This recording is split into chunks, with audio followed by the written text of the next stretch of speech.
Que Dieu puisse faire grâce.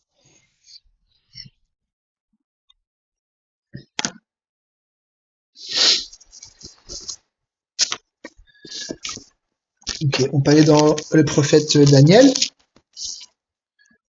le livre de Daniel.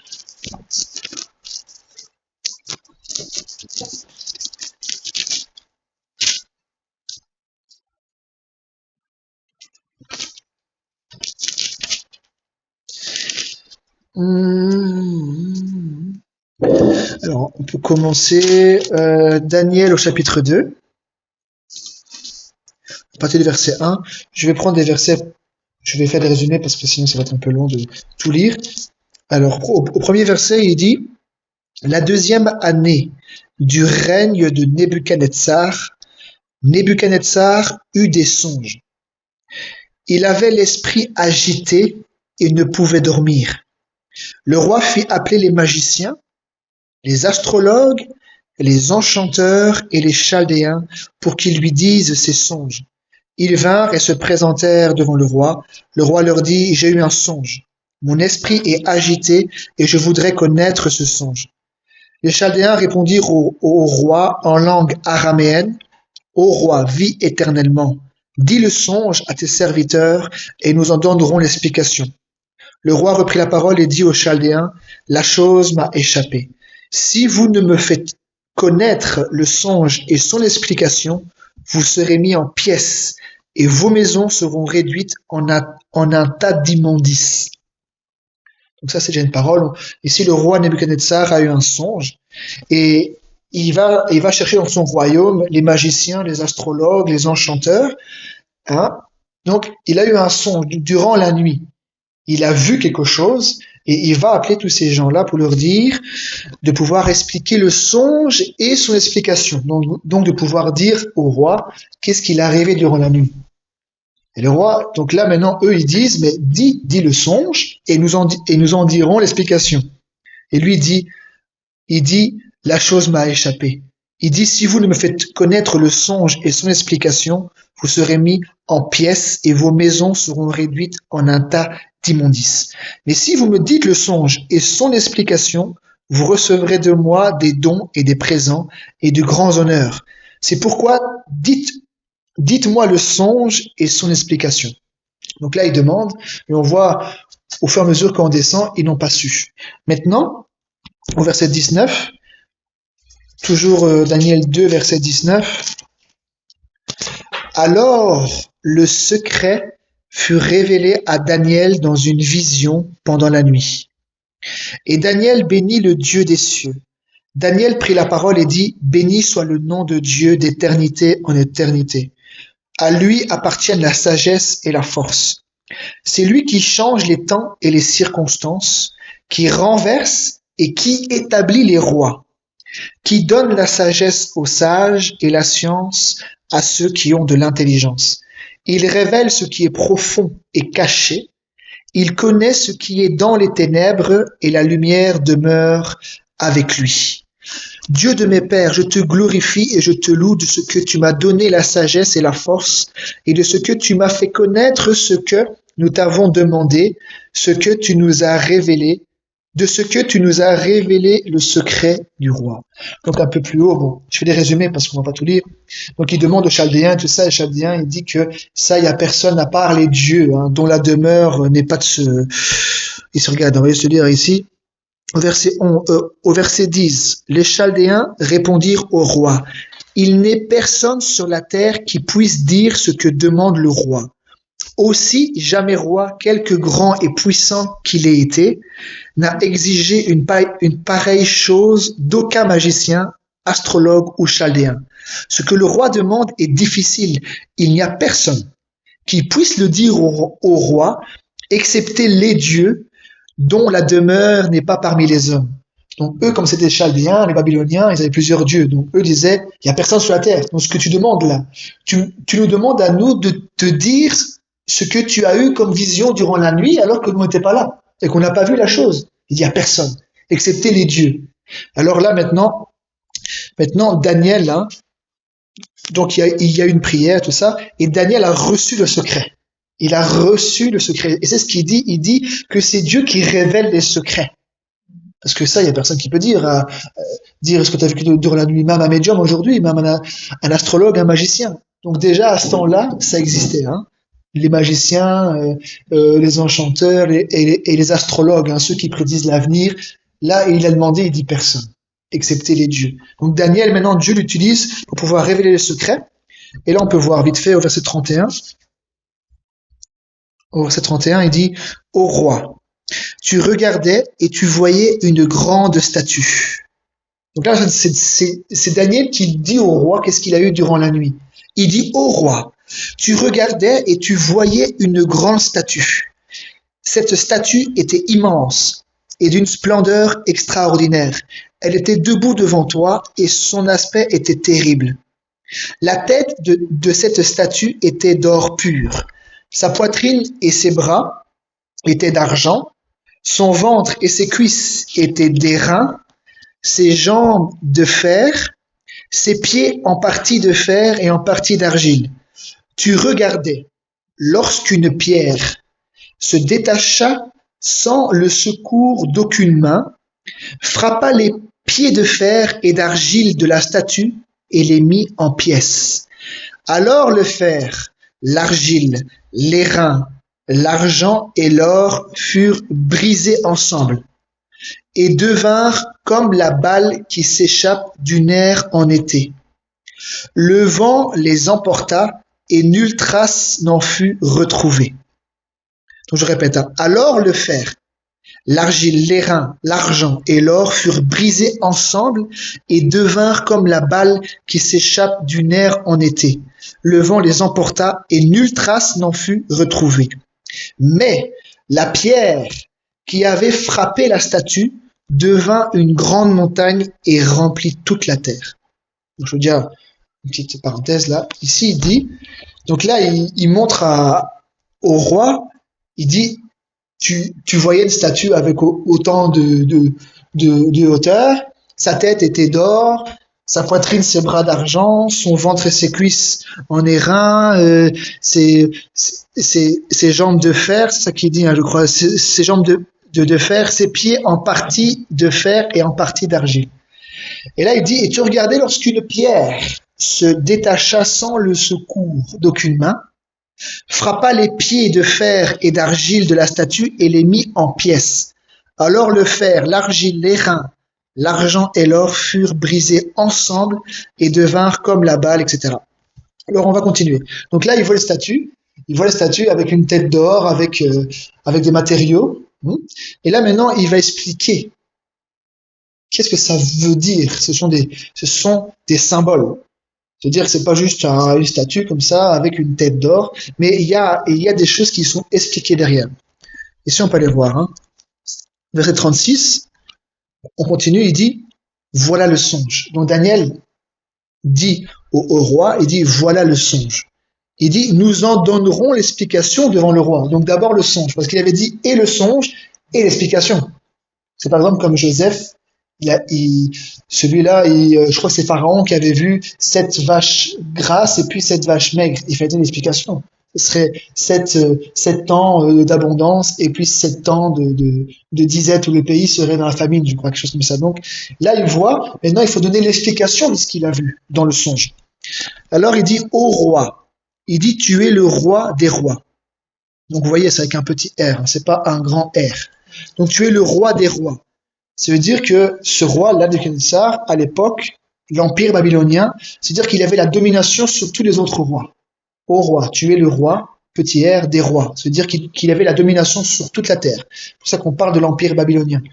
Et s'il dit, ô roi, tu es le roi des rois, car le Dieu des cieux t'a donné l'empire. Le Dieu des cieux t'a donné l'empire, la puissance, la force et la gloire.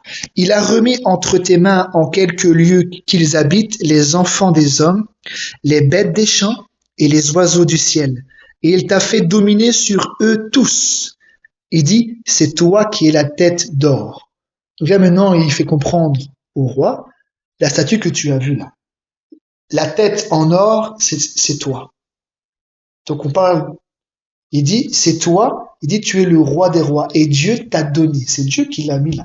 Dieu t'a donné l'empire, la puissance, la gloire, etc., etc. Il dit, c'est toi qui es la tête d'or. Il dit, hein, et il a remis entre tes mains, regarde, verset 38, pour montrer la domination sur toute la terre. Hein. Il a remis entre tes mains, en quelques lieux qu'ils habitent, les enfants des hommes, les bêtes des champs et les oiseaux du ciel. Et il t'a fait dominer sur eux tous. Il dit, c'est toi qui es la tête d'or. Il dit, après toi, il s'élèvera un autre royaume, moindre que le tien, puis un troisième royaume qui sera d'airain et qui dominera sur toute la terre. Il y aura un quatrième royaume, fort comme du fer, de même que le fer brise et rompt tout, il brisera et rompra tout, comme le fer qui met tout en pièces. Et comme tu as vu les pieds et les orteils, en partie d'argile de potier et en partie de fer, ce royaume sera divisé. Mais il y aura en lui quelque chose de la force du fer, parce que tu as vu le fer mêlé avec l'argile. Et comme les doigts des pieds étaient en partie de fer et en partie d'argile, ce royaume sera en partie fort et en partie fragile. Tu as vu le fer mêlé avec l'argile, parce qu'ils se mêleront par des alliances humaines, mais ils ne seront point unis l'un à l'autre. De même que le fer ne s'allie point avec l'argile. Alors je fais déjà une petite parenthèse. Donc là, fait comprendre que la statue qu'il a vue, en fait, ce sera 4 grandes dominations. 4 grands empires qui vont dominer sur la terre. On aurait dit, toi, tu es la tête d'or. Après toi, viendra un autre royaume. Après toi, un troisième, hein, qui sera d'airain. Il va dominer sur toute la terre. Et puis il dit un quatrième. Donc on voit en fait les différents degrés de la statue. La tête, c'est lui, puis les bras et la poitrine d'argent, c'est un autre royaume, puis le ventre et les cuisses, c'est le troisième royaume. Et en fait, quand on fait des recherches, un petit peu, et des gens ont fait des recherches, on parle de 4 grands empires. Là, on voit Nebuchadnezzar, c'est l'empire babylonien. Ensuite, après lui, est venue une autre domination, c'est les Perses, mais ils ont été divisés aussi avec les Mèdes. Ça veut dire qu'il y a eu 2 peuples, on va dire, les Perses et les Mèdes, et eux ont dominé. Après, il y a eu l'empire grec. C'est pour ça que là, on parle de l'airain, et il dit, et il dominera sur toute la terre. Ça, c'est l'empire grec sous Alexandre le Grand. Hein? Ça, c'est l'empire grec. Mais là, ici, il parle d'un 4e royaume. Et là, le 4e royaume, en fait, quand les gens ils ont fait des recherches, ils ont pu conclure que le 4e royaume, c'est l'empire romain. On le voit aujourd'hui, même si c'est plus dit clairement, mais c'est le dernier empire. Hein, il dit, il brise tout, hein, comme le fer. Hein. Alors maintenant ici, il dit, verset 44, il dit, dans le temps de ces rois, le Dieu des cieux suscitera un royaume qui ne sera jamais détruit et qui ne passera point sous la domination d'un autre peuple. Il brisera et détruira tous ces royaumes-là et lui-même subsistera éternellement. Et il dit, hein, c'est ce qu'indique la pierre que tu as vue se détacher de la montagne sans le secours d'aucune main et qui a brisé le fer, l'airain, l'argile, l'argent et l'or. Le grand Dieu a fait connaître au roi ce qui doit arriver après cela. Le songe est véritable et son explication est certaine. Donc là, quand on remonte un peu plus haut, il dit, hein, donc il parle de la statue et puis il dit, tu regardais lorsqu'une pierre se détacha, hein, sans le secours d'aucune main, frappa les pieds de fer et d'argile de la statue et les mit en pièces. Il dit, alors le fer, l'argile, l'airain, l'argent et l'or furent brisés ensemble. Il dit, mais la pierre qui avait frappé la statue devint une grande montagne et remplit toute la terre.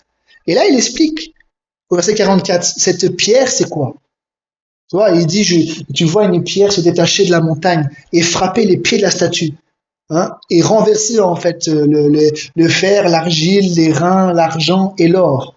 Donc en fait, là ici, il dit, regarde au verset 44, il dit, dans le temps de ces rois, le Dieu des cieux suscitera un royaume qui ne sera jamais détruit et qui ne passera point sous la domination d'un autre peuple. il brisera et détruira tous ces royaumes-là. Donc quand il parle du fer, de l'argile, de l'airain, ce sont des royaumes, ce sont des dominations, avec des empires et des royaumes.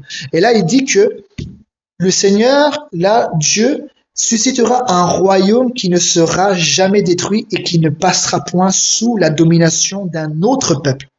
Alors que là, l'empire babylonien, il est passé, les Perses ont pris la domination. Donc, c'est-à-dire que le royaume est tombé sous la domination d'un autre peuple, et ainsi de suite, et jusqu'à arriver à l'Empire romain. Mais là, il dit que ce royaume-là que Dieu va susciter, il dit, il ne sera jamais détruit. Et il ne passera point sous la domination d'un autre peuple. Il dit, il brisera et détruira tous ces royaumes-là, et lui-même subsistera éternellement. Et il dit que ce royaume-là que Dieu va susciter, il dit, c'est ce qu'indique la pierre que tu as vu se détacher de la montagne, tu vois, c'était pas sur la terre, la pierre que tu as vu se détacher de la montagne sans le secours d'aucune main et qui a brisé le fer, l'airain, l'argile, l'argent et l'or. Il dit, le grand Dieu a fait connaître au roi ce qui doit arriver après cela. Le songe est véritable et son explication est certaine. Donc là, c'est pour un peu introduire, c'est que là, on voit que le Seigneur avait déjà annoncé à travers le prophète Daniel qu'il allait avoir 4 grands royaumes, 4 grands empires qui allaient dominer sur la terre. Mais même si le 4e là est fort comme du fer, qui dit qu'il va tout briser, il dit que Dieu va susciter un royaume. Il dit qu'il ne sera jamais détruit et qu'il ne passera pas sous la domination d'un autre peuple. Et c'est ça qu'il dit. Il dit que c'est ce qu'indique cette pierre. Donc cette pierre, en fait, on parle du royaume. Il parle du royaume qui un jour va descendre sur la terre et il va détruire. Et lui-même, son royaume, c'est pour ça qu'on dit, à un moment, Jésus, il parle, il dit, priez ainsi. Il dit que ton règne vienne. C'est-à-dire qu'on parle d'un règne, on parle d'un royaume. Quelqu'un qui règne, c'est quelqu'un qui a un royaume, mais il est aussi roi. C'est pour ça qu'il dit, priez ainsi, que ta volonté soit faite, etc. Et il dit, et que ton règne vienne. Et Dieu a suscité, là-bas, dans les cieux, on peut le voir, Dieu a suscité un royaume. Et ce royaume, un jour, va descendre sur la terre, et tous ces royaumes-là qui ont existé, aujourd'hui, tous les restes là de Babylone, et toutes ces choses-là, aujourd'hui, qui est condensé, aujourd'hui, tout ça va être détruit, et lui-même, il dit, et lui-même, ici il dit, et lui-même, c'est au verset 44, il dit, le Dieu des cieux suscitera un royaume qui ne sera jamais détruit. On ne pourra pas le détruire, celui-là. Il dit, et qui ne passera point sous la domination d'un autre peuple. Il brisera et détruira tous ces royaumes-là. Et lui-même, ce royaume-là, subsistera éternellement. Donc, ça fait partie aussi de notre espérance chrétienne. Parce que nous n'avons pas seulement entendu que Jésus est mort sur une croix. La Bible parle de l'évangile, la bonne nouvelle du royaume. Ça veut dire que nous, en croyant aux Saintes Écritures, c'est pas seulement pour pardon des péchés, non. C'est pour pouvoir prendre possession d'un royaume dont lui, il est le roi. On va les voir, regardez. On va les voir ici. C'est dans Jean, je crois, ici. Jean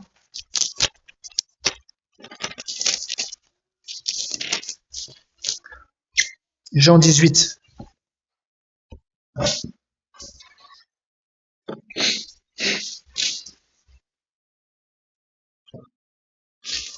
Jean 18 à partir du verset 28. Jean 18, 28.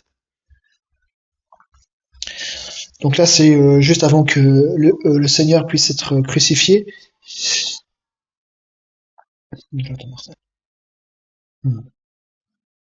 vrai que cette Bible, c'est pas mal, tu vois, avoir des onglets.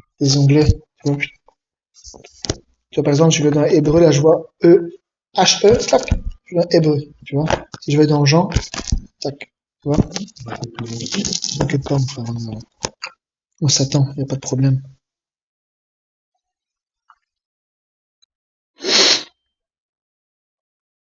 Jean 18. Jean 18 à partir du verset 28.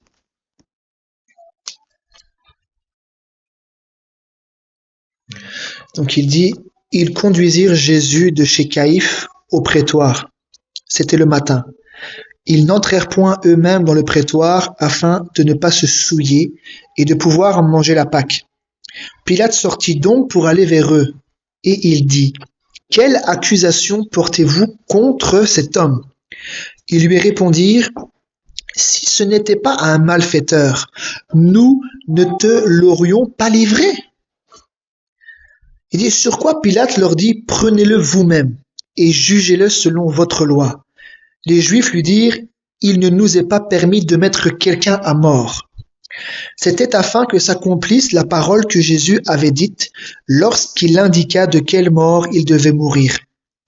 Pilate rentra dans le prétoire, appela Jésus et lui dit, es-tu le roi des Juifs? Jésus répondit, est-ce de toi-même que tu dis cela ou d'autres te l'ont dit de moi? Pilate répondit, moi, suis juif.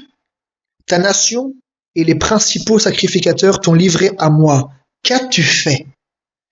Il dit, mon royaume n'est pas de ce monde, répondit Jésus.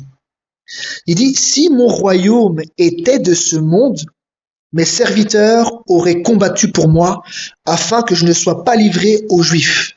Mais maintenant, mon royaume n'est point d'ici-bas. Pilate lui dit, tu es donc roi. Puisqu'il dit mon royaume. Il aurait pu dire le royaume de mon père. Il dit mon royaume. Il dit donc tu es donc roi, puisqu'il dit que tu as un royaume qui n'est pas d'ici mais qui est de là-bas. Il dit, tu es donc roi. Jésus répondit, tu le dis, je suis roi. Il dit, je suis né et je suis venu dans le monde pour rendre témoignage à la vérité. Quiconque est de la vérité écoute ma voix. Pilate lui dit, qu'est-ce que la vérité? Après avoir dit cela, il sortit, etc. Donc là, Jésus lui-même, il a dit, il dit, mon royaume n'est pas de ce monde. Alors que lui, là, je rappelle, Pilate, c'était un gouverneur romain. C'est-à-dire que Rome dominait déjà sous la Judée là-bas à l'époque à Jérusalem, puisqu'il était un gouverneur romain. C'est ça que les Romains, c'était l'Empire romain, c'est en plein dans l'Empire romain. Pilate était un gouverneur romain à Jérusalem. C'est pour ça qu'on dit que c'est les Romains qui crucifient, c'est pas les Juifs qui crucifient, c'est les Romains qui crucifient. Tu vois? Donc là, ici, il dit, mon royaume n'est pas de ce monde, répondit Jésus. Il dit, si mon royaume était de ce monde, mes serviteurs auraient combattu pour moi afin que je ne sois pas livré aux Juifs. Tu vois, il m'a dit, ben non, moi, c'est ici mon royaume, c'est Israël, c'est Jérusalem. Il dit, alors mes serviteurs auraient combattu, comme à l'époque, je veux dire, avec les chefs d'armée au temps du roi David.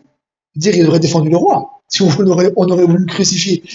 Certainement que ses serviteurs, tu comprends, auraient fait quelque chose pour pas qu'il soit crucifié. Mais il dit ici, il dit, mais maintenant, mon royaume n'est point d'ici-bas. Pilate lui dit, tu es donc roi? Jésus répondit, tu le dis, je suis roi. Donc on voit bien que l'évangile, croire en Jésus, c'est pas pour cette terre ici-bas. C'est pour un autre royaume, dont lui, il est roi. Tu comprends? C'est pour pouvoir rentrer dans un royaume. C'est ça qu'on parle de la bonne nouvelle du royaume. C'est pas seulement pour les péchés. C'est pas seulement pour pouvoir être en paix ici sur la terre. Non. C'est pour pouvoir rentrer et qu'un jour nous puissions régner avec le Seigneur sur la terre. On va lire ça. On va aller dans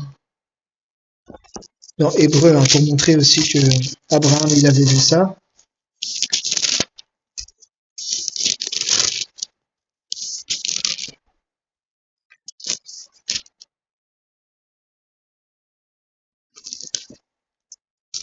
C'est dans Hébreu au chapitre 11, à partir du verset 8.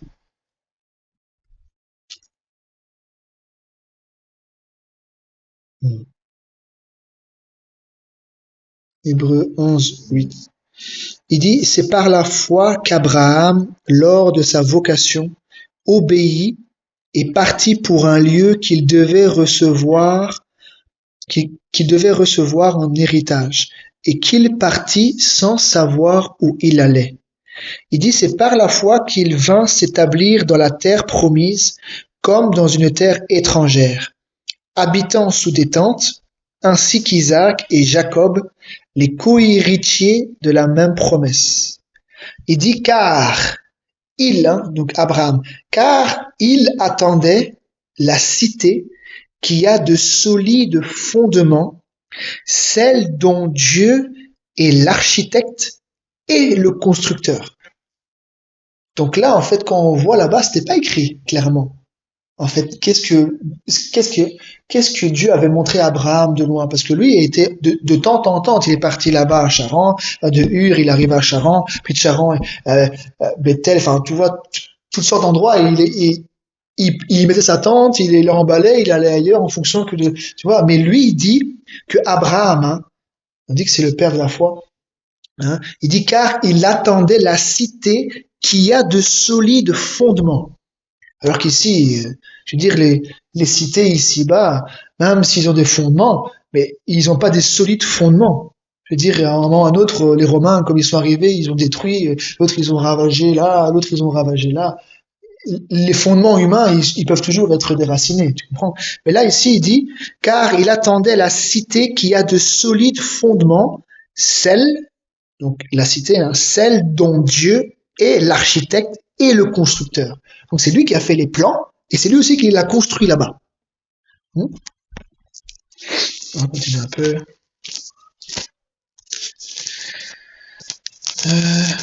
On peut aller dans Hébreux. Hébreux au chapitre 12.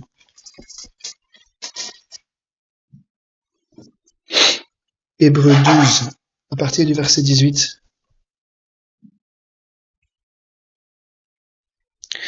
Il dit, vous ne vous êtes pas approchés d'une montagne qu'on pouvait toucher et qui était embrasée par le feu, ni de la nuée, ni des ténèbres, ni de la tempête, ni du retentissement de la trompette, ni du bruit des paroles, tels que ceux qui l'entendirent demandèrent qu'il ne leur en soit pas adressé une de plus. Bon, je vais juste vous montrer d'où ça vient pour comprendre un petit peu. Peut-être mettrai une main pour pouvoir bloquer là. Après, on vient dans l'hébreu. Je vais juste vous montrer d'où ça vient.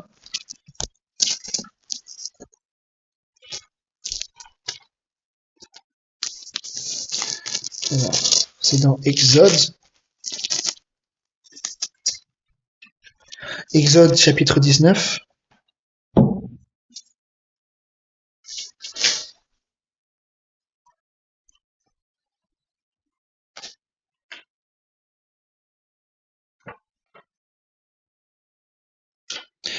Exode 19, à partir du verset 14.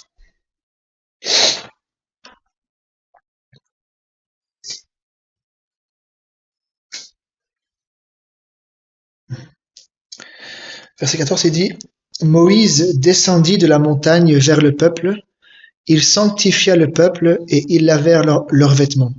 Et il dit au peuple, soyez prêts dans 3 jours, ne vous approchez d'aucune femme. Le 3e jour au matin, il y eut des coups de tonnerre, des éclairs et une épaisse nuée sur la montagne. Le son de la trompette retentit fortement et tout le peuple qui était dans le camp fut saisi d'épouvante.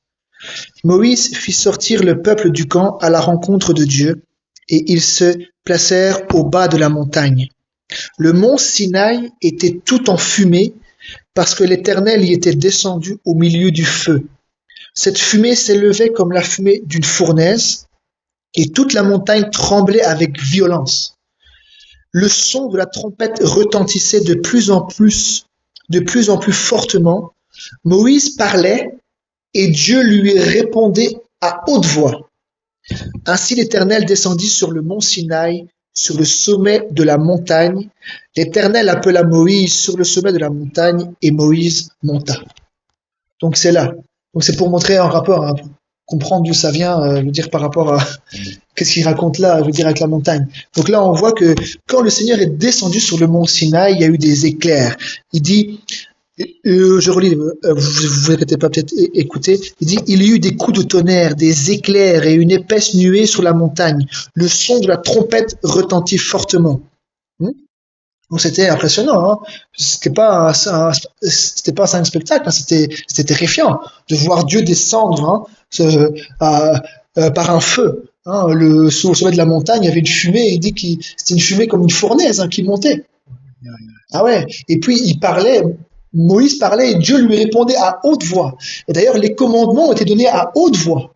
C'est pour ça ils ont eu peur et dit nous ne voulons plus entendre la voix de Dieu. C'est pour ça qu'après Dieu a promis, il dit que je susciterai au milieu de vous un prophète. Dieu suscitera au milieu de vous un prophète comme moi, vous l'écouterez dans tout ce qu'il dit. Hein. C'est pour répondre aussi à cette demande, parce qu'il ne voulait plus entendre la voix de Dieu. Vous pouvez lire, regardez ça ici. Hein. Si, attendez, hein, au verset 18, hein, 20, Exode 20, à partir du verset 18. Il dit, tout le peuple entendait les coups de tonnerre et le son de la trompette. Il voyait les flammes de la montagne fumante. À ce spectacle, le peuple tremblait et se tenait dans l'éloignement. Ils dirent à Moïse, parle-nous toi-même et nous écouterons, mais que Dieu ne nous parle point de peur que nous mourions. Ok? Donc là, c'était juste pour vous montrer, hein, que quand Paul il parle de ça, des tonnerres, des éclairs, pour comprendre c'est quelle montagne qu'il est en train de parler, c'était la montagne du Sinaï. Hein. On continue dans Hébreux 12, là-bas, verset 18. Ça va, c'est clair pour l'instant? Ouais. Ok. Il dit, vous ne vous êtes pas approchés d'une montagne qu'on pouvait toucher et qui était embrasée par le feu, ni de la nuée, ni des ténèbres, ni de la tempête, ni du retentissement de la trompette, ni du bruit des paroles, tels que ceux qui l'entendirent demandèrent qu'il ne leur en soit pas adressé une de plus, car ils ne supportaient pas cette déclaration. Même si une bête touche la montagne, elle sera lapidée. Il dit, et ce spectacle était si terrible que Moïse dit, je suis épouvanté et tout tremblant. Mais il dit, mais vous, donc, il dit, mais vous êtes approchés, mais vous êtes approchés de la montagne de Sion, de la cité du Dieu vivant, la Jérusalem céleste, pas terrestre, de la Jérusalem céleste. Et il dit des myriades qui forment le cœur des anges, de l'assemblée des premiers-nés inscrits dans les cieux, du juge qui est le Dieu de tous, des esprits des justes parvenus à la perfection. Il dit de Jésus qui est le médiateur de la nouvelle alliance et du sang de l'aspersion qui parle mieux que celui d'Abel. Donc, ici, il parle, hein, il dit qu'ils ne sont pas approchés comme eux, hein, tu vois qu'ils avaient peur parce qu'il y avait cette loi-là, Dieu avait dit, hein, que même si une bête touche la montagne, quand Dieu descendait là, hein, le fait que Dieu soit descendu, la montagne, c'est pour ça qu'on dit la sainte montagne d'ailleurs, là-bas, avant c'était sous Mont Sinaï, hein, voilà. Et même une bête, il était lapidé. Et puis en entendant les paroles et tout ça, ils ne voulaient plus entendre parce qu'ils avaient peur de mourir, à entendre la voix de Dieu directement. Il dit, toi, parle-nous, parce qu'ils avaient tellement peur, tu vois, donc il fallait un médiateur. Mais maintenant, aujourd'hui, Jésus a répondu à ça. C'est ça qu'on dit qu'il est venu au nom du Père aussi. Tu comprends? Et que le Seigneur avait dit, déjà à travers Moïse, on pourra lire, hein, il dit, je susciterai au milieu de vous un prophète comme toi, et tu l'écouteras, vous l'écouterez dans tout ce qu'il dira. Et c'est pour répondre aussi à cette demande-là, parce que entendre directement Dieu, aussi, c'était terrifiant. Alors le Seigneur aussi, tu vois, a prévu aussi un médiateur. C'est pour ça qu'on dit aussi que Jésus, c'est aussi un médiateur. Hein. Il est venu aussi avec les paroles de Dieu pour pouvoir les donner. Hein, pas que du haut du ciel, mais que c'est à travers Jésus aussi qu'on a aussi aujourd'hui les paroles de Dieu. Avant, il était dit ça, mais moi je vous dis, aimez vos ennemis. Vous avez été dit ça, mais maintenant moi je vous dis. Donc il parlait au nom de Dieu. Même si c'est Dieu lui-même, mais on comprend. Hein. D'accord? Donc là je répète, hein, au verset 22, il dit, mais vous vous êtes approchés de la montagne de Sion, de la cité du Dieu vivant. Donc c'est ce qu'on avait lu hein, avec Abraham, hein, car il attendait la cité qui a de solides fondements, celle dont Dieu est l'architecte et le constructeur. Et c'est ce qu'il dit ici. Hein. Vous vous êtes approchés de la montagne de Sion, de la cité du Dieu vivant, la Jérusalem céleste. Il dit des myriades qui forment le cœur des anges. Il dit de l'assemblée des premiers-nés.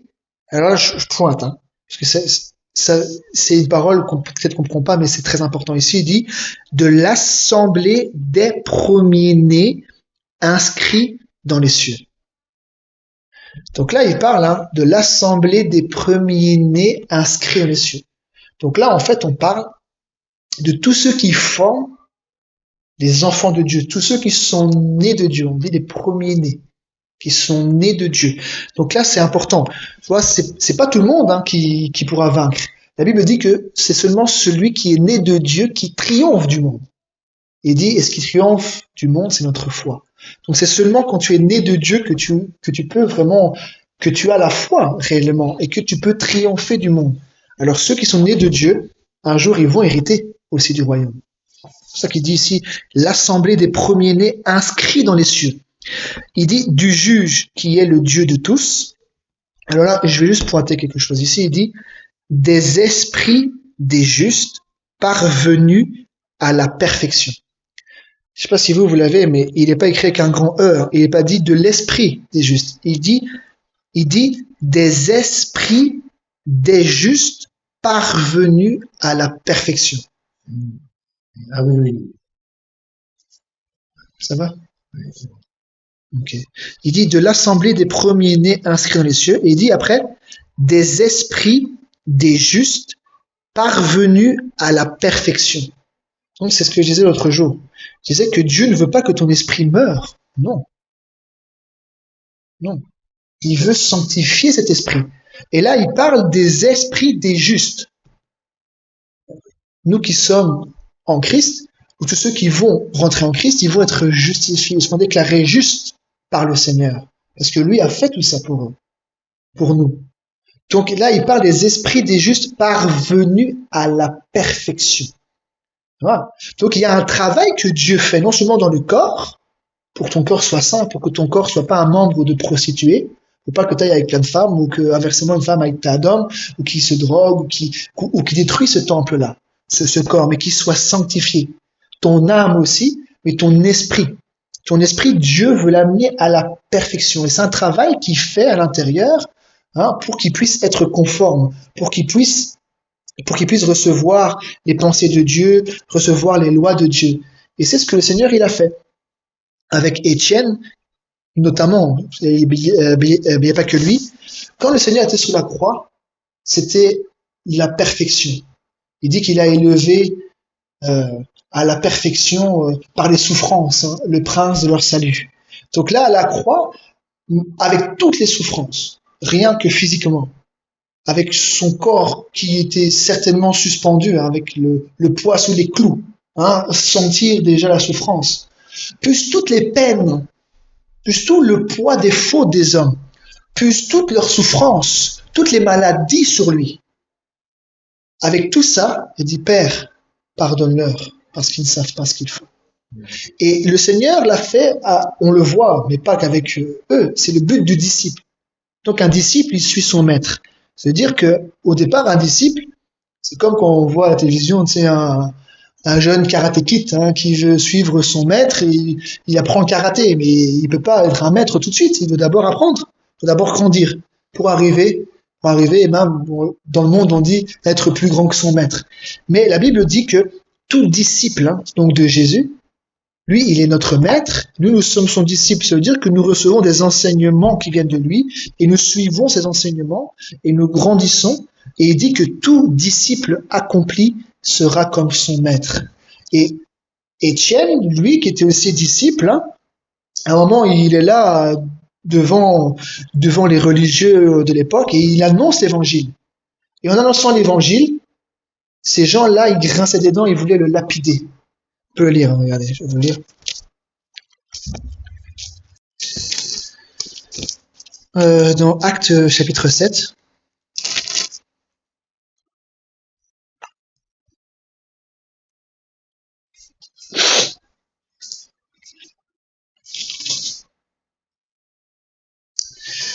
à partir du verset 46. Bon, là, c'est la fin de sa prédication, mais au chapitre 7, verset 1, il commence une prédication, en fait. Hein, il remonte à Abraham, même à Adam, je crois, ou à Abraham.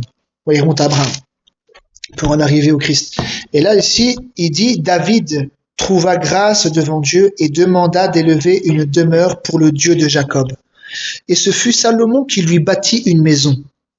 Mais le Très-Haut n'habite pas dans ce qui est fait de main d'homme.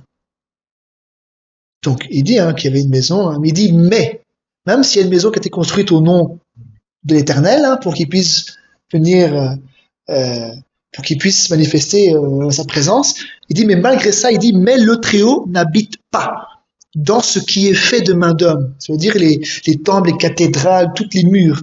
Il habite pas là-dedans. Il n'habite pas. C'est quand même clair. Faut pas dire que Dieu habite dans un lieu qui est là dans un lieu. Non, Dieu, il est dit, hein, le Très-Haut n'habite pas dans ce qui est fait de main d'homme. Comme dit le prophète, le ciel est mon trône et la terre mon marchepied. Quelle maison me bâtirez-vous, dit le Seigneur, ou quel sera le lieu de mon repos? Il dit, n'est-ce pas ma main qui a fait toutes ces choses? Et puis là, il dit, hein, homme au cou raide, incirconcis de cœur et d'oreille, vous vous opposez toujours au Saint-Esprit. Ce que vos pères ont été, vous l'êtes aussi. Lequel des prophètes vos pères n'ont-ils pas persécuté? Ils ont tué ceux qui annonçaient d'avance la venue du juste, que vous avez livré maintenant et dont vous avez été les meurtriers, vous qui avez reçu la loi d'après des commandements d'anges et qui ne l'avez point gardée. Et puis il dit, en entendant ces paroles, ils étaient furieux dans leur cœur et ils grinçaient des dents contre lui. Mais Étienne, rempli du Saint-Esprit et fixant les regards vers le ciel, vit la gloire de Dieu et Jésus debout à la droite de Dieu. Et il dit, voici je vois les cieux ouverts et le Fils de l'homme debout à la droite de Dieu. Ils poussèrent alors de grands cris et se bouchant les oreilles, et ils se précipitèrent tous ensemble sur lui, le traînèrent hors de la ville et le lapidèrent. Les témoins déposèrent leurs vêtements aux pieds d'un jeune homme nommé Saul, et ils lapidaient Étienne qui priait et disait, Seigneur Jésus, reçois mon esprit. Puis s'étant mis à genoux, donc on est en train de lapider, hein, puis s'étant mis à genoux, il s'écria d'une voix forte, Seigneur, ne leur impute pas ce péché. Et après ces paroles, il s'endormit. Il ne dit pas il s'endormit. C'est-à-dire qu'il est rentré dans le repos. Donc, là, ici, on voit, c'est un exemple hein, que le Seigneur a fait avec Étienne, mais c'est ce qu'il veut pour nous. Il veut nous amener à la perfection. Ça fait partie de ce que Dieu fait dans son Église. La première pierre, c'est Jésus-Christ. Et il est plein, il est amour. Hein? Goûter l'amour de Dieu, hein, le pardon de ses péchés. Mais toute l'œuvre de Dieu, c'est pour arriver à la perfection, c'est pour arriver à l'amour, à la charité, de même aimer ses ennemis, de même bénir ceux qui nous maudissent. Et c'est ce que le Seigneur, là, on le voit qu'il a fait avec Étienne. C'est pas que lui a dit, bon, je vais, comme le Seigneur, je vais l'imiter. Non. C'est un travail que le Seigneur a fait dans son esprit, et il a amené son esprit aussi à la perfection, pour qu'il puisse dire les mêmes paroles. Seigneur, ce qu'ils m'ont fait. Certainement qu'il s'est souvenu aussi. Certainement qu'il s'est souvenu. Lui, à la croix, le Seigneur, il n'a pas imputé. Et c'est ce qu'il dit, hein. Seigneur, ne leur impute pas ce péché. C'est fort, hein, parce que quand on impute quelque chose à quelqu'un, ça veut dire que c'est noté quelque part. Donc il dit au Seigneur, Seigneur, ce qu'on vient de me faire là, me lapider, me tuer, Seigneur, que ce soit même pas écrit devant toi, que cela ne soit pas imputé sur eux, qu'ils puissent même pas avoir la charge sur eux et la peine de leur péché. Et c'est à ça que Dieu vous a mis. Bon, c'est une parenthèse, mais c'est pour dire voilà que le Seigneur, quand il commence une œuvre, il y a une croissance aussi. Il veut nous amener quelque part. Parce que là-bas en haut, bon, on peut le lire, hein, regardez. C'est dans Apocalypse. Pour arriver là-bas dans le royaume. C'est pour ça souvent la Bible dit ici, nous n'avons point de cité permanente. Hein? Notre demeure, elle n'est pas d'ici-bas, elle est dans le ciel.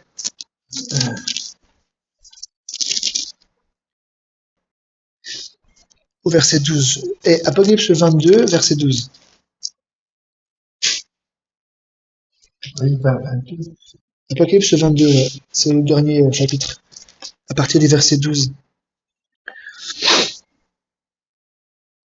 Il dit, voici je viens bientôt, et ma rétribution est avec moi, pour rendre à chacun selon son œuvre. Il dit, je suis l'alpha et l'oméga, le premier et le dernier, le commencement et la fin. Heureux ceux qui lavent leurs robes, heureux ceux qui lavent leurs robes. Et il dit quoi? Afin d'avoir droit à l'arbre de vie et d'entrer par les portes dans la ville. Donc là, quand on monte un peu plus haut, c'est ce qu'on vient de lire. Hein. On parle de la Jérusalem céleste ou la nouvelle Jérusalem. Et il dit, heureux ceux qui lavent leurs robes. Afin d'entrer. Donc c'est dans le but. Hein. Je veux dire, tu peux pas rentrer comme ça. Non, c'est afin d'entrer, afin d'avoir droit à l'arbre de vie et d'entrer par les portes dans la ville.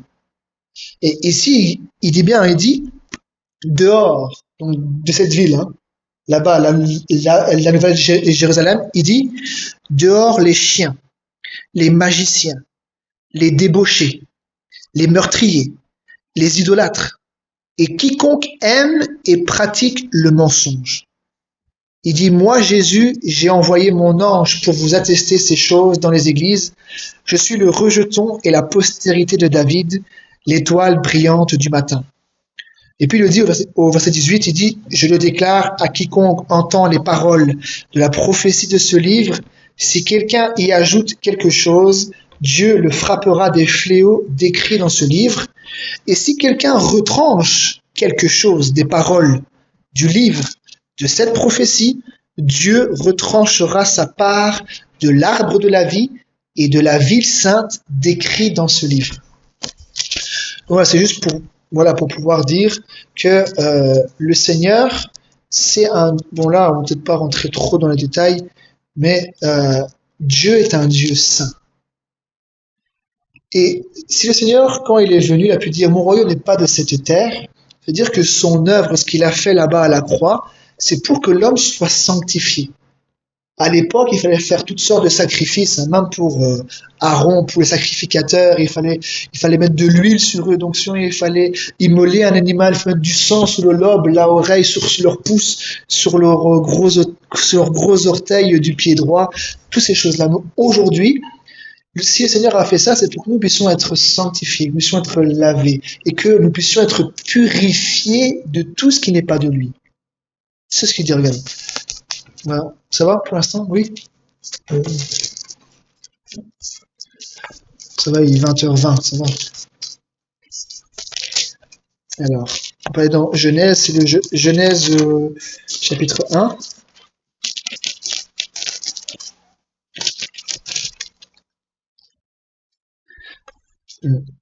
On va lire à partir du verset 1. Il dit, au commencement, Dieu créa les cieux et la terre. La terre était informe et vide. Il y avait des ténèbres à la surface de l'abîme. Et l'Esprit de Dieu se mouvait au-dessus des eaux. Dieu dit. C'est pour ça qu'on parle de la parole de Dieu, qu'il a créé toutes choses par sa parole, donc il a parlé. Il dit, Dieu dit que la lumière soit. Donc avant, elle n'était pas, parce qu'on dit qu'il y avait des ténèbres à la surface de l'abîme, donc la lumière n'était pas. Mais quand il a dit que la lumière soit, donc il a donné un ordre, il a ordonné que la lumière apparaisse, hein, qu'elle soit là, et il dit, et la lumière fut. Elle devait apparaître parce qu'il a créé par sa parole. Il a dit que la lumière soit, que la lumière soit, et la lumière est apparue. Ici, il dit, Dieu vit. Dieu vit que la lumière était bonne, et Dieu sépara la lumière d'avec les ténèbres. Dieu vit que la lumière était bonne, et Dieu sépara la lumière d'avec les ténèbres. Donc Dieu appela la lumière jour, et il appela les ténèbres nuit. Ainsi, il y a eu un soir, et il y eut un matin, ce fut le premier jour. Donc là, au commencement, Dieu qui a créé la lumière, alors qu'il y avait des ténèbres là à la surface de l'abîme, il a créé la lumière, la lumière est apparue, et il vit que la lumière était bonne. Mais il n'a pas mélangé la lumière avec les ténèbres. Non, il dit, il sépara la lumière d'avec les ténèbres. C'est pour ça qu'il y a eu un soir, et il y a eu le soir qu'on appelle, ici il dit, au verset 5, Dieu appela la lumière jour, et il appela les ténèbres nuit. Et là, on le voit encore aujourd'hui, il y a une séparation entre le jour et la nuit. Il n'y a pas de corrélation entre le jour et la nuit. Quand c'est le jour, c'est la lumière. Quand c'est la nuit, c'est les ténèbres. Et Dieu a séparé les choses comme ça afin qu'ils ne cohabitent pas ensemble. Regardez. On peut être dans 2 Corinthiens, je crois, ou 1 Corinthiens, chapitre 6.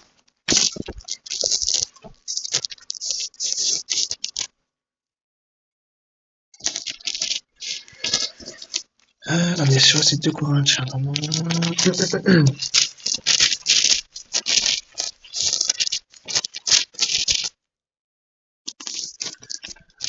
Donc c'est 2 Corinthiens, chapitre 6. 2 Corinthiens, chapitre 6. Alors, à partir du verset 11, donc c'est pour parler un petit peu avant, il dit « Notre bouche s'est ouverte pour vous, Corinthiens. Notre cœur s'est élargi. Vous n'y êtes pas à l'étroit, mais c'est votre cœur qui s'est rétréci pour nous. Rendez-nous l'appareil. Je vous parle comme à mes enfants. Élargissez aussi votre cœur. » Il dit « Ne vous mettez pas avec les infidèles sous un joug étranger. Car quel rapport y a-t-il entre la justice et l'iniquité, ou qu'y a-t-il de commun entre la lumière et les ténèbres? » Il dit, quel accord y a-t-il entre Christ et Bélial? Ou quelle part a le fidèle avec l'infidèle? Quelle part? Il dit, quel rapport y a-t-il entre le temple de Dieu et les idoles? Il dit, car nous sommes le temple du Dieu vivant. Vous vous souvenez tout à l'heure, il disait, car le Très-Haut n'habite pas dans des temples faits de main d'homme. Il n'habite pas. Je veux dire, Dieu vient ici, habite ici. Il n'habite pas là, il va pas faire sa demeure là. Il veut habiter en toi. Et c'est ce qu'il dit. Il veut habiter en toi. Et c'est ce qu'il dit ici. Il dit, nous sommes le temple du Saint-Esprit. Comme Dieu l'a dit, j'habiterai, c'est pas dans le bâtiment, fait de main d'homme, il dit, mais j'habiterai. Parce qu'il dit que nous sommes le temple du Saint-Esprit. Il dit, comme Dieu l'a dit, j'habiterai et je marcherai au milieu d'eux. Je serai leur Dieu et ils seront mon peuple. C'est pourquoi sortez du milieu d'eux et séparez-vous, dit le Seigneur. Ne touchez pas à ce qui est impur et je vous accueillerai. Je serai pour vous un père et vous serez pour moi des fils et des filles, dit le Seigneur Tout-Puissant.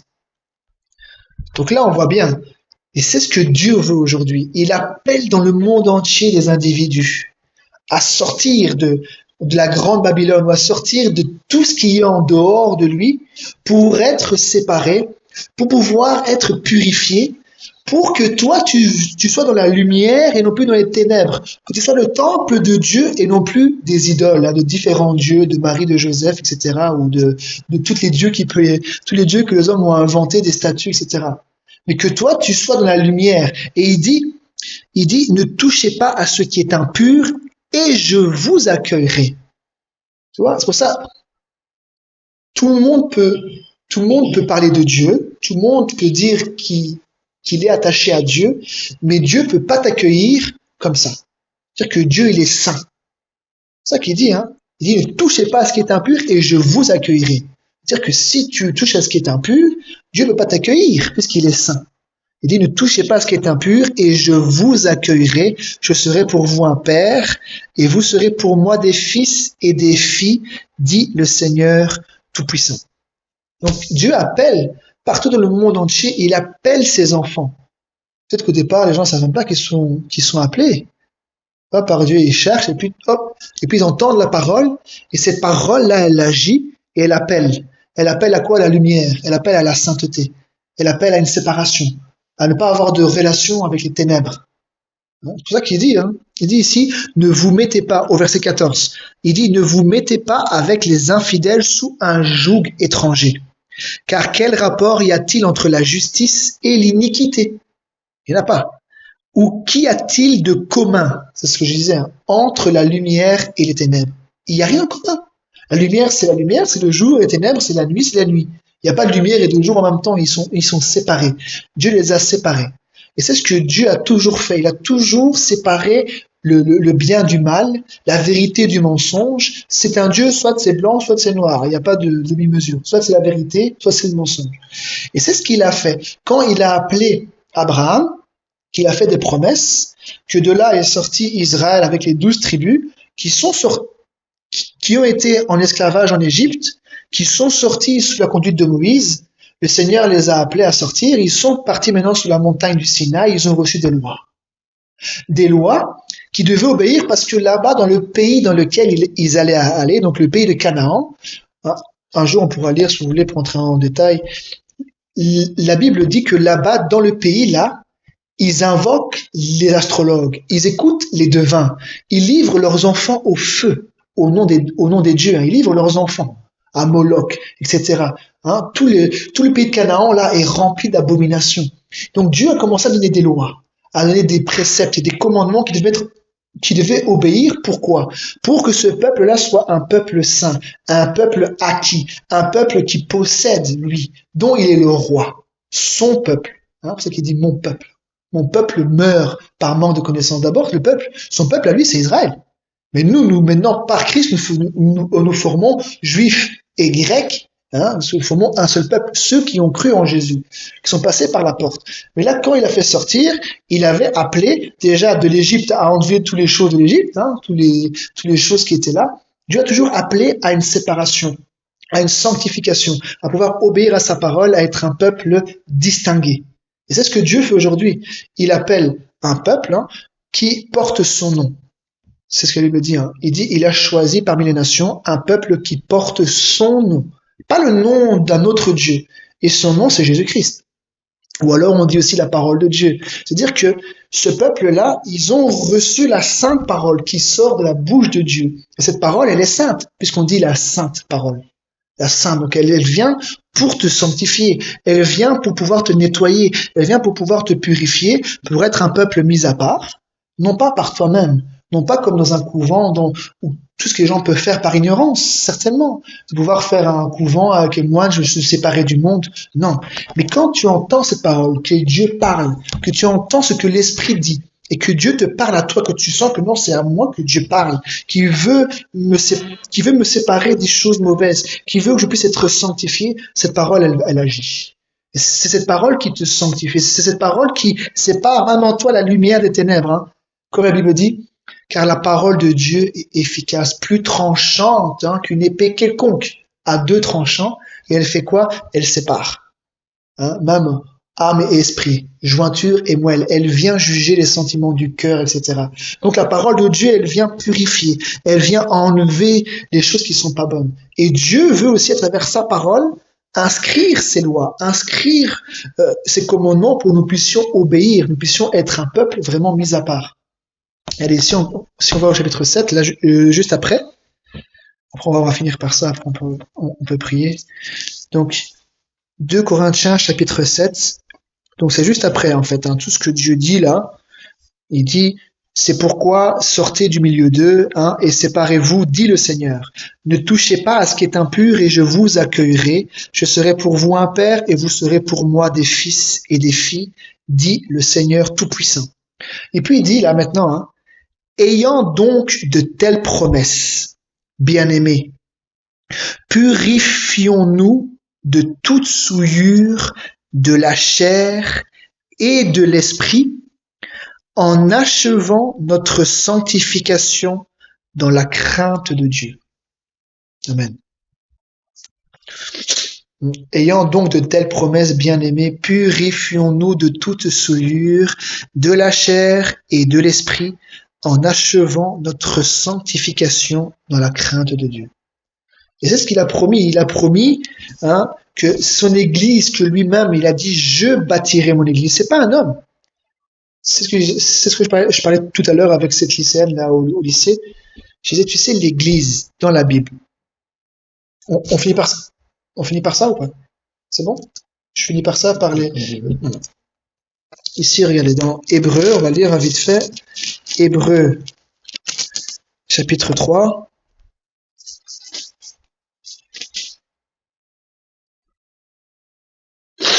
À partir du verset 1.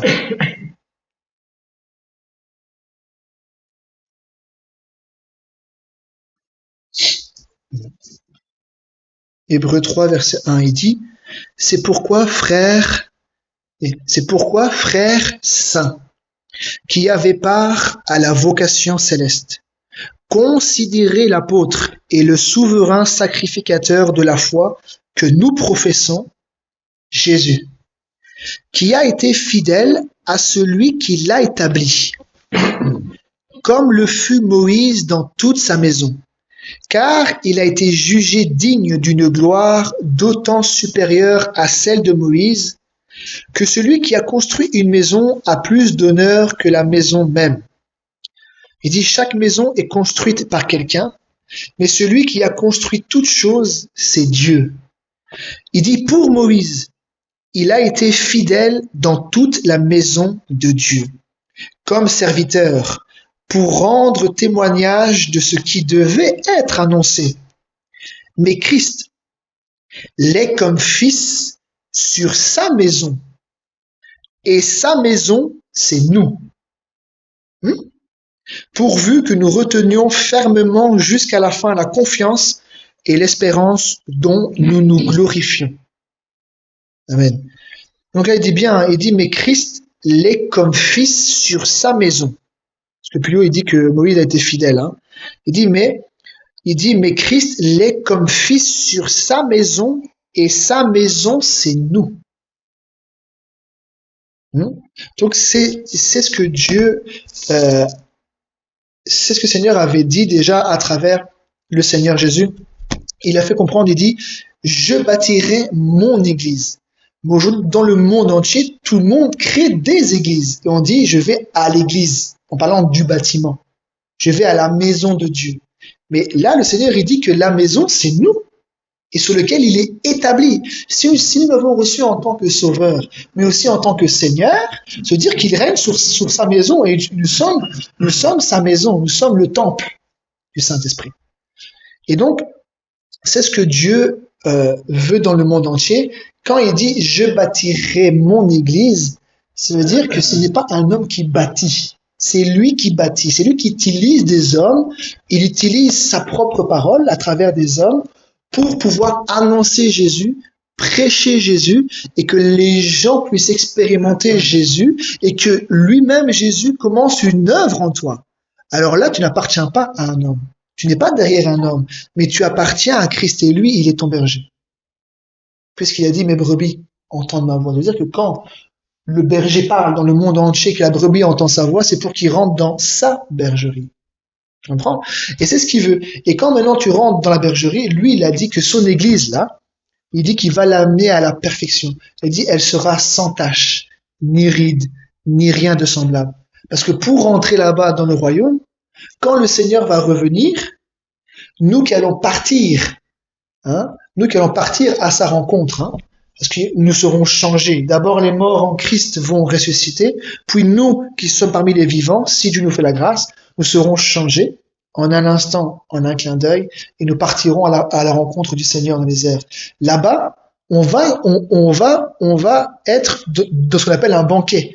On va manger ce qu'on appelle le repas des noces de l'agneau.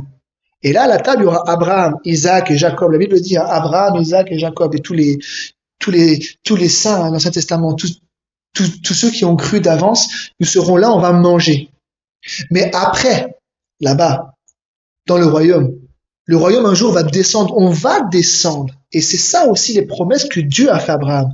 Quand on dit que nous sommes héritiers de Dieu, la Bible dit que c'est nous les saints, les croyants, qui vont hériter de la terre. Un jour, on va dominer sur la terre. Et c'est nous qui jugerons aussi les nations. Donc, même les anges, je crois qu'elle dit même les anges. Donc, Dieu un jour, quand nous on partira, ce royaume aussi un jour va descendre sur la terre. Et quand il va descendre, il y aura ce qu'on appelle un millénium, il y aura 1000 ans de paix sur la terre. Bon, je ne rentre pas dans les détails, mais c'est pour montrer les promesses. C'est pas seulement une promesse ici, bon, je vais pouvoir mes besoins, j'ai à manger, j'ai à boire, j'ai un toit, etc. Ça, c'est bien. Mais Dieu donne des promesses au-delà du visible. Et Abraham avait les regards vers l'invisible, puisqu'il dit qu'il attendait la cité. Dont Dieu est l'architecte et le constructeur. Donc Dieu veut donner à l'Église ses promesses. Il veut ouvrir les yeux, il veut révéler en fait tout le testament, parce que Dieu donne un héritage, et ça fait partie de l'héritage, d'être immortel, de rentrer dans le royaume, mais aussi un jour de régner aussi avec Jésus, et de pouvoir régner et de pouvoir nous allons posséder la terre. C'est pour ça que Jésus, quand il était tenté par le diable lui montre une pierre et dit, si tu es fils de Dieu, ordonne à cette pierre qu'elle devienne du pain. Puis il lui montre tous les royaumes et toute cette gloire. Et le diable lui dit, tu vois tous ces royaumes et cette gloire-là. Si tu le veux, prosterne-toi devant moi. Il dit, arrière de moi, Satan. Parce que lui connaissait, il savait Jésus savait qu'il était héritier de toutes choses. C'est lui le prince de paix. C'est lui un jour qui va régner. Et nous sommes co-héritiers avec lui, nous allons régner. Donc nous aussi, en tant que croyants, certainement qu'il y a des tentations dans le monde, de vouloir la gloire, de vouloir les royaumes.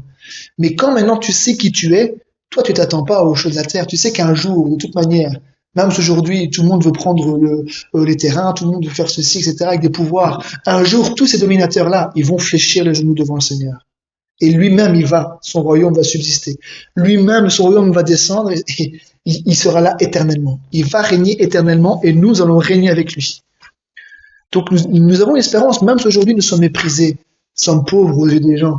Regardez ces simples là, regardez ces gens-là, ils ressemblent à rien, vous voyez, nous ne sommes pas glorieux, je veux dire, sous la terre, nous ne brillons pas pour les gens.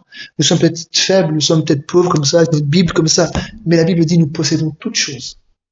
Nous sommes héritiers aussi, héritiers de Dieu et co-héritiers avec Christ. Et moi, c'est ça que je désire, c'est que vouloir partager la parole de Dieu, c'est aussi pour que les gens puissent rencontrer leur Seigneur et puissent recevoir le véritable héritage.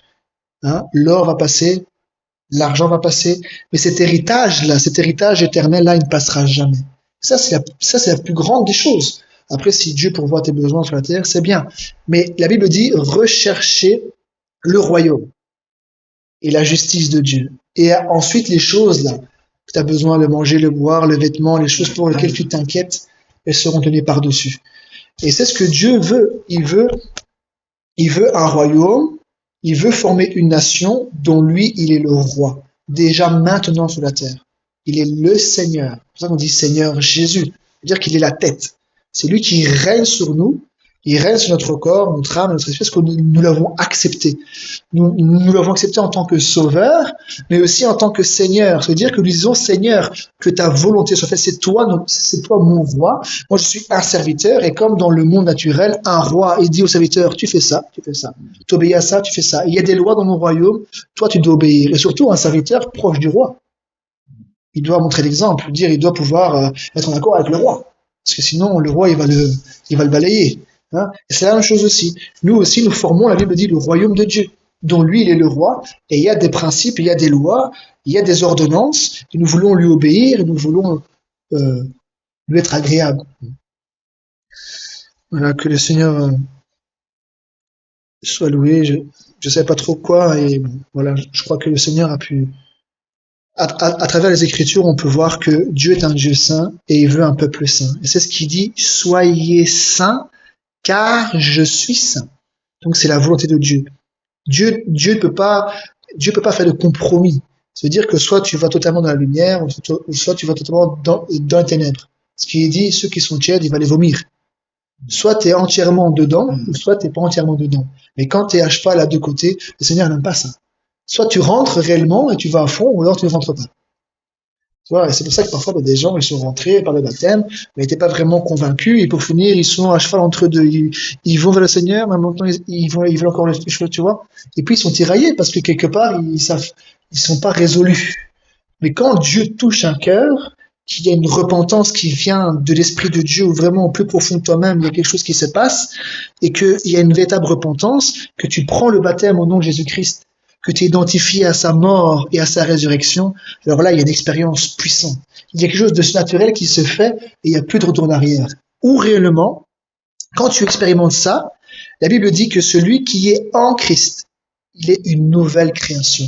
Les choses anciennes sont passées réellement et c'est-à-dire que toutes choses sont devenues nouvelles. C'est-à-dire que tout ce que tu vis, c'est pas du vieux. Ça ressemble pas à du vieux. Ça peut ressembler sur certaines circonstances, mais comme c'est nouveau, avant tu avais la défaite là-bas, aujourd'hui tu as la victoire. Et c'est ce que Dieu veut. Il veut, il veut un peuple qui marche de victoire en victoire, de gloire en gloire, par son esprit. Puisqu'il a dit, puisque moi j'ai vaincu le monde, puisque moi j'ai vaincu. Donc lui d'abord qui a tracé la voie, qui a vaincu la mort, qui a vaincu le péché, qui a vaincu le diable, les ténèbres, et qui est ressuscité, il dit, puisque moi j'ai vaincu, vous dans le monde aussi, vous vaincrez. Pas par nous-mêmes. Et puisque lui a vaincu, nous aussi nous vaincrons. Parce que nous fixons les regards sur Jésus. C'est ce qu'il veut. Il dit, celui qui me suit, il ne marchera jamais dans les ténèbres, mais il aura la lumière de la vie. Donc, Dieu veut que quand on entend sa voix, que nous puissions la méditer, parce que c'est la lumière. Elle doit nous éclairer et nous montrer notre vie. Ah oui, là, il y a un problème, là, il y a un problème, un problème.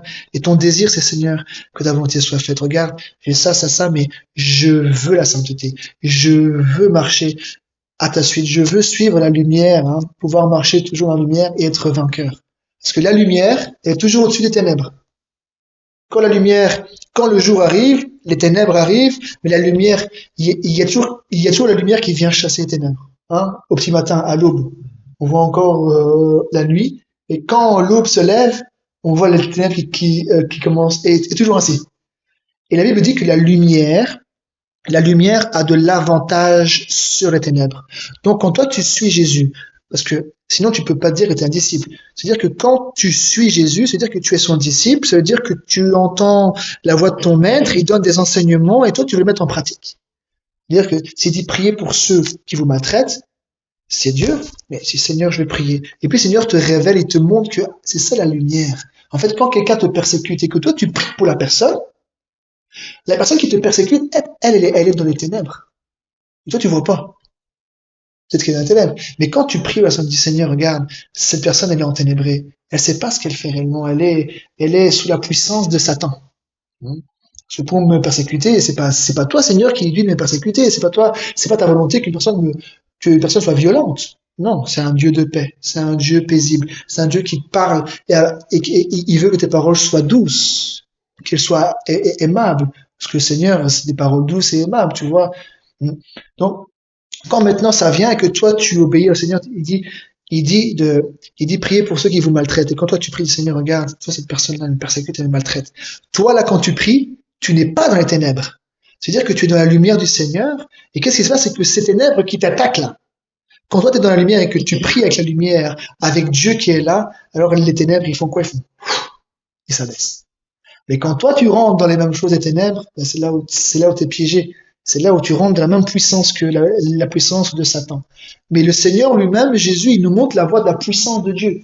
S'il dit de aimer, etc., de pouvoir prier, c'est-à-dire que si on veut suivre ce chemin, même si on n'arrive pas, mais qu'on dit Seigneur, je veux suivre ce chemin-là, ben, il va nous éclairer, il va nous aider, et il donnera la puissance pour que ces choses-là soient accomplies. Parce que c'est sa volonté.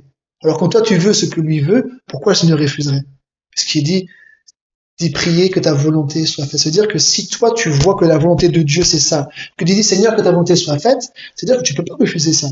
Et Seigneur, moi humainement je peux pas, mais par ta grâce, avec ton esprit, avec cette œuvre que tu fais en moi, fais-moi grandir davantage dans l'amour pour que je puisse prier pour ceux qui me persécutent, parce que je sais que c'est ça la voie de la victoire. Quand il était là, les gens pensaient que c'était la défaite. Comme un ver là-bas tout nu, avec tous les trucs qui étaient là, les gens pensaient que c'était la défaite. Mais en fait, c'est la pleine victoire. La puissance de Dieu était là. à travers l'évangile, à travers cette croix. La puissance du Dieu était là, mais pourtant il n'était plus rien comme ça. Et puis quand il est mort et qu'il est ressuscité, les gens n'ont pas compris, mais il a vaincu les ténèbres, il a vaincu le péché, il a vaincu les maladies, il a tout vaincu. Il a vaincu le diable et tout. Et pourtant, il était sur une croix faible, méprisée. C'est pour ça que la croix, c'est un mystère. Les gens disent, un gars crucifié, qu'est-ce qu'il peut faire pour moi? Mais derrière la croix, il y a une grande puissance. Il y a la puissance de Dieu. Et c'est à ça qu'il veut nous amener. Il veut nous amener à un dépouillement aussi. Il veut nous amener que les choses de la chair puissent être écrasées par la puissance de l'esprit, que nous puissions, avec sa vie, puissions mettre en pratique la parole de Dieu et de pouvoir vraiment vaincre les ténèbres comme lui a vaincu les ténèbres.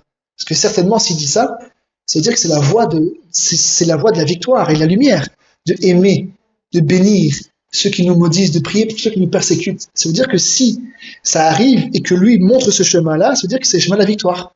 Donc il faut le prendre, il faut le vouloir, parce que sinon c'est l'échec pour nous. Si nous on rentre pas dans ce chemin-là, on va se batailler, on va quereller aussi, on va vouloir rendre le mal, il m'a fait mal, je fais mal, et là tu es dans l'échec et Satan il te tient. Mais quand tu suis le Seigneur, qu'il est la lumière, il dit celui qui me suit, il ne marchera jamais dans les ténèbres, alors c'est sûr c'est la victoire. Parce que la lumière, Dieu est lumière, et il y a personne qui est au-dessus de lui. Il est lumière, c'est-à-dire qu'il y a personne au-dessus de lui. Donc quand toi tu marches dans la lumière, quand tu marches dans la voie de Dieu, il te montrera comment vaincre tous les pièges là, qui sont autour de toi pour que tu puisses toujours être dans la paix, pour que tu puisses toujours être bien, que ton âme puisse prospérer, que tu ne sois pas dans les querelles, les jalousies, les disputes. Tout ça, il veut pas. Alors il te montre le chemin pour que tu puisses être en paix. Voilà. Que le Seigneur vous bénisse. On va peut-être prier ensemble.